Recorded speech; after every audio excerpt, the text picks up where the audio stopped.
What's up? It's night time here. Tonight I'm going to replace this headlight on the L1e, which is pretty ugly, with this AliExpress headlight. I've had this headlight for about a couple of months now. Haven't put it on yet because it's so wide.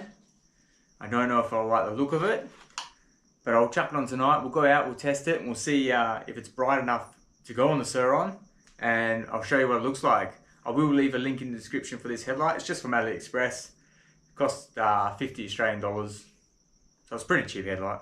Right, we'll take it out now. I'll get a shot and we'll see how bright this headlight is. And then we'll come back and we'll swap the lights over and we'll go and shoot again.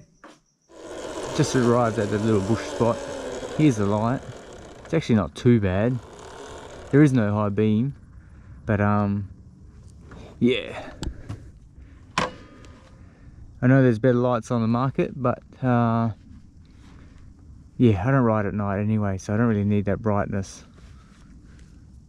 As you saw, the light wasn't too bad. It's never been a light issue, as like I said, I don't ride at night, but it's just more of a looks thing and to try and keep it that legal looking. So yeah, we'll get that swapped over, we'll take that off and put the new one on, and we'll go out and test the brightness. So the width from indicator to indicator is roughly 375 millimeters. It's lucky that when I ordered this light, it came with the exact same plug. I only had to swap the green and white wires around, and that was it. Also had the brackets for the indicators. The measurement, I'll measure the indicator once I get it all back on. Oh, the other thing I did with this was just cut up an old bracket. I think that's off a back 4000, back 8000. So I just bent that a little bit and it had the holes already lining up. Then I just drilled these out a little bit more, and for now I'll only bolt it on with the top two. But if it's something I keep, I'll make a stronger bracket for it.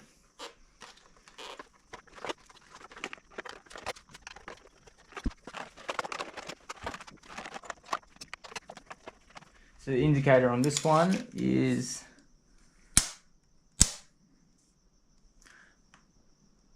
$400. So what I said last one was 375. So about 25 mil bigger. Not too bad. It's almost the same. Fire it up, make sure it all works. Lights come on. Indicator.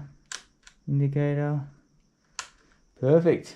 Alright, we'll go out and test this and see how bright this one is. The light looks a bit brighter.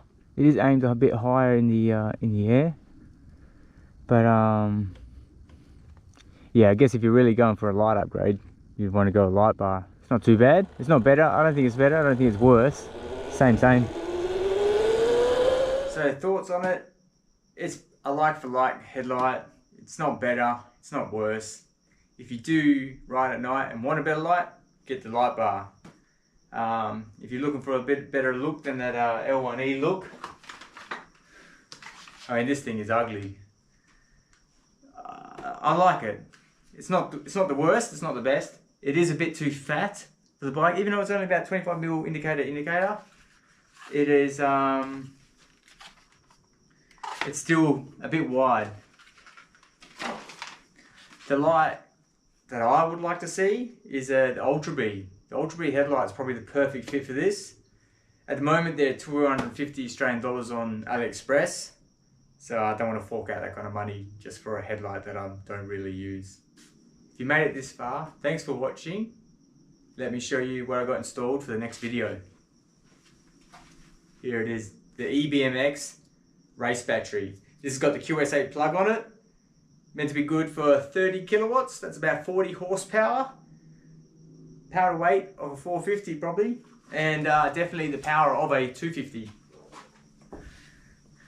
So yeah, you want to see that video? Stay tuned, subscribe, give us a like, and yeah, thanks for watching. See you in the next one. Cheers.